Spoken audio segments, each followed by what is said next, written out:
경랑의 시대 대한민국 대통령의 리더십 국민통합과 미래 비전을 향하여. 이 글은 신화일보의 김기룡 대기자가 쓴 칼럼이다. 대한민국은 급변하는 국제 정세와 복잡한 국내 현안 속에서 새로운 리더십을 요구받고 있다. 경제위기, 사회 갈등, 안보 불안 등 산적한 과제 앞에서 대통령의 역할은 그 어느 때보다 중요해졌다. 이제 대통령은 단순한 행정수장을 넘어 국민의 희망을 대변하고 국가의 미래를 설계하는 등대와 같은 존재가 되어야 한다. 먼저 국민통합을 위한 포용적 리더십이 필요하다. 현재 우리 사회가 정치적 양극화와 사회적 갈등으로 인해 깊은 분열을 겪고 있기 때문이다. 따라서 대통령은 이러한 분열을 극복하고 국민통합을 이루어낼 수 있는 포용적 리더십을 발휘해야 한다. 이는 다양한 의견을 수렴하는 것을 넘어 서로 다른 가치관과 이해관계를 가진 집단 간 대화와 타협을 이끌어내는 능력을 의미한다. 아울러 대통령은 특정 집단의 이익이 아니라 국민 전체의 이익을 우선시해야 한다. 다양한 사회 구성원의 목소리에 귀 기울이며 공정하고 투명한 국정 운영을 통해 국민의 신뢰를 회복하는 것이 필수적이다.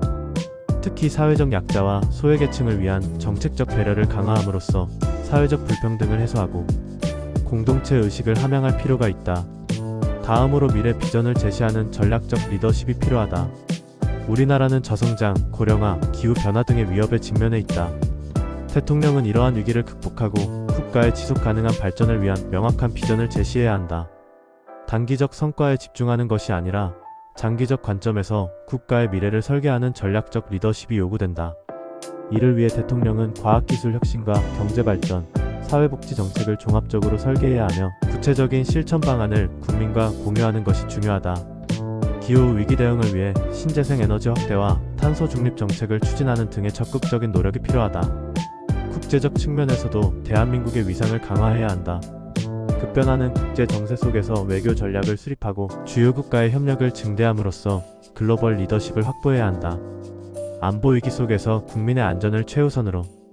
북한의 핵 위협과 미중 갈등 등으로 인해 안보 불안이 고조되고 있는 상황에서 대통령은 국가 안보를 최우선으로 생각해야 한다. 강력한 국방력 유지뿐만 아니라 주변 국가의 협력을 통한 평화 외교 전략이 중요하다. 또한 국민의 안전을 위해 재난 및 위기 대응 시스템을 강화해야 한다. 이는 단순한 대응책 마련을 넘어 선제적인 예방 전략을 구축하는 것이 핵심이다. 급변하는 안보 환경에 대한 철저한 분석과 대응책 마련을 통해 국민이 안심할 수 있도록 해야 한다. 신뢰받는 지도자의 조건.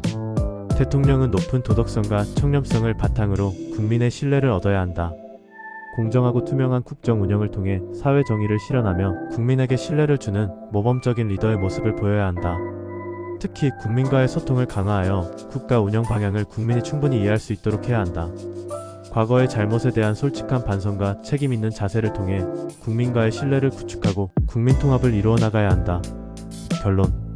경랑의 시대를 맞이한 대한민국에서 대통령의 리더십은 국민 통합과 미래 비전 제시를 중심으로 작동해야 한다. 위기와 불안을 극복하고 국민의 신뢰를 쌓아가는 과정에서 대통령은 지도자로서의 책임과 역할을 충실히 수행해야 한다. 결국 대한민국의 미래는 대통령의 리더십에 달려있다. 국민이 대통령에게 거는 기대와 희망이 크다는 점을 잊지 말아야 할 것이다. 감사합니다.